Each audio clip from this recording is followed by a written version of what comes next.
When the Ottoman Empire is mentioned, one of the first images that comes to mind is those great baths embedded in marble, steamy rooms, bronze bowls, soap that smells wonderful. History books teach us that the Ottomans were far ahead of their European contemporaries in matters of hygiene. This is true. But behind this truth, there is another world hidden behind a curtain. The world of the peasant kneading mud in the field, of the palace concubine carrying lice in her hair, and of the merchant breathing in the plague with every breath. The great bathhouse civilization is real, but this civilization encompassed only a small portion of a population of 100 million. The history of Ottoman hygiene is not only about bath foam, but also the story of the places that foam never reached. In 16th century Istanbul, the first act of the morning begins with prayer. Ablution is a real cleansing: hands, face, nose, ears, feet. The fact that the religious obligation includes such detailed cleansing rituals is a great gain in terms of daily hygiene. However, ablution does not cover the entire body. The average Ottoman subject would rarely come into contact with water beyond this for the rest of the day. In large cities, the bath was visited once a week. Even this was considered a luxury. In rural villages, there were generations who did not know what a bath was. Galenic medical understanding taught that cold water would lay the groundwork for illness.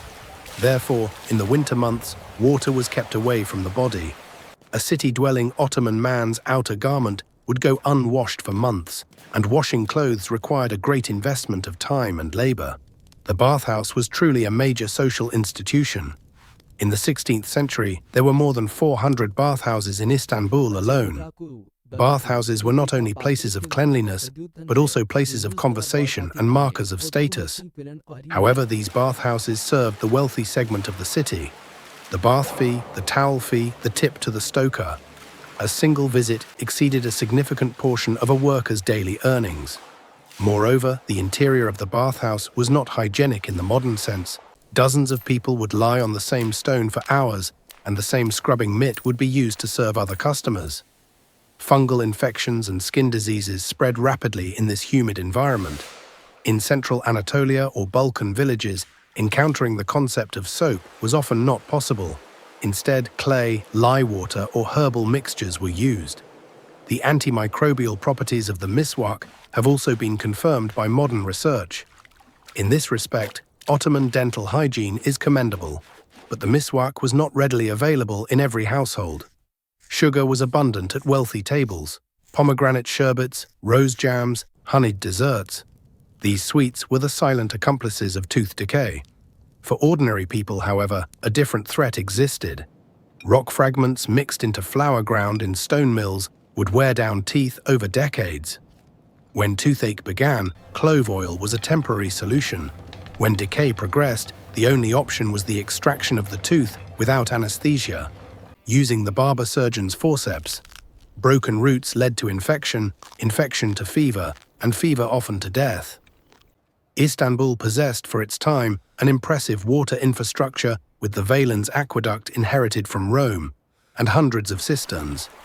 But the other side of bringing in clean water was removing dirty water, and on that front, the picture appeared far more bleak. The sewer system was insufficient for a population exceeding 500,000. The people used pits they dug in the corners of courtyards as toilets. When a pit filled, they covered it and dug a new one. Sewer cleaners who worked at night would empty these pits by hand. Methane gas poisoning and skin infections further shortened the already brief lives of these workers. Dozens of archival complaints concerning the health problems of neighborhoods along the Golden Horn show that the waters were at times so polluted that fishermen refrained from casting their nets. Plague outbreaks that shook Istanbul in the years 1467, 1492, 1511, 1520, 1625, 1778, and 1812 were recorded in the archives. Rat fleas carrying the plague multiplied easily in a city woven together by inadequate waste management and a filthy water system. The Ottomans understood that the disease was contagious and implemented quarantine. This was truly an advanced step by the standards of the era, but trade routes could not be completely closed, and the rat problem within the city persisted as a variable outside the scope of quarantine. Cholera, which arrived in the 19th century, spread through contaminated water. Its discovery would not come until 1854. The outbreaks of 1831, 1848, and 1865 killed tens of thousands of people in Istanbul alone. Lice were seen for centuries in every layer of society, from children to palace concubines. Sheets and quilts were perfect environments for laying eggs. Fleas not only caused discomfort, but also carried disease. While bedbugs sucked people's blood at night, intestinal parasites shared their food during the day. Hookworm, roundworm, tapeworm. The common feature of these organisms was that they had chosen the human body as their home. A child carrying worms in his intestines could not be adequately nourished and had to share already scarce calories with his parasites. Although garlic, wormwood, and pumpkin seeds used in Ottoman medical books possessed real anthelmintic effects, these treatments did not reach every home in the village. A Sunday in midsummer in any village of Anatolia. Clothes unchanged for weeks, sweat-soaked bodies, hands that had not touched water since the morning's ablution. In contrast, the management of scent in Ottoman culture was highly sophisticated. Rose water, musk, amber, and agar wood were used for both the body and spaces. Agar wood burned in mosques and censers in courtyards were common practices. Miasma theory taught that bad smell was the source of disease. Therefore, pleasant scent was considered not only aesthetic, but also a protective measure. The result produced an interesting paradox. The smell was managed, but the filth beneath it remained in place. It is estimated that in Ottoman society, 1 out of every 3 to 5 births did not survive the first year. In home births, the midwife's hands would, at best, have been washed with herbal soap. Puerperal fever was a silent killer that cut down young mothers. Swaddling cloths could not be changed as they became wet due to water scarcity, and diaper rash and skin infections were inevitable. Nevertheless, Ottoman motherhood also carried genuine wisdom. Breast milk is superior to antibiotics in transferring immunity. Garlic, thyme, and fennel teas functioned both as milk enhancers and as antimicrobials. The children who survived grew up as individuals whose immunity had been hardened like steel. This was a tragic mechanism of selection, cruel, unequal, but internally consistent as a biological reality. Ibn Sina's Canon of Medicine was a fundamental textbook in Ottoman madrasas. The Darüşşifas in large cities provided regular service. The second, Bayezid Darüşşifa in Edirne, went down in history for offering music therapy to the mentally ill. But this medical understanding did not reach the villages. The ones who filled the gap were the Okak healers and rural practitioners. Eye healers, bone setter healers, snakebite healers, allicin in garlic, hydrogen peroxide in honey, antioxidants in pomegranate juice. The effective aspects of folk medicine reflected real pharmacognosy, but the same body of knowledge also encompassed mental illnesses explained as spirit possession and epilepsy that was attempted to be treated with religious rituals. In the Ottoman geography, water was a display of power. Aqueducts and fountains were among the Sultan's most prestigious charitable constructions. But only city dwellers could access the waterline. Villagers were dependent on stream and rainwater.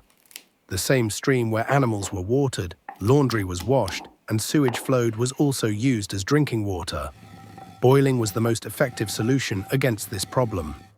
The strong establishment of tea culture in eastern Anatolia and the Black Sea region is also related to the habit of boiling water. It is suggested that these communities were less affected by waterborne diseases. The culture of individual cups in coffee houses also reduced the risk of transmission from drinking from the same vessel. What I have described up to this point is by no means an accusation. Those who lived within those realities did not choose them.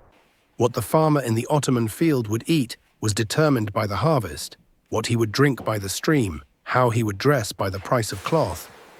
Under these conditions, being cleaner was not a real choice, but a matter of means. But these people did not surrender. With the knowledge they possessed, the materials they gathered from nature, and the practices they passed down from generation to generation, they managed to survive. Their immune systems gained the strength to cope with bacterial loads that today could send a person to the hospital. The aqueducts remained standing because of them. The seeds were sown by them. The children were raised by their hands. Cleanliness is, above all, a matter of means. Judging those who lack means is failing to understand history. The history of Ottoman hygiene returns to where it began. The Great Bath is a perfect symbol, but a symbol does not always represent the whole truth. The truth is the story of the villages the bath had not yet reached, of the hands in the fields it did not extend to.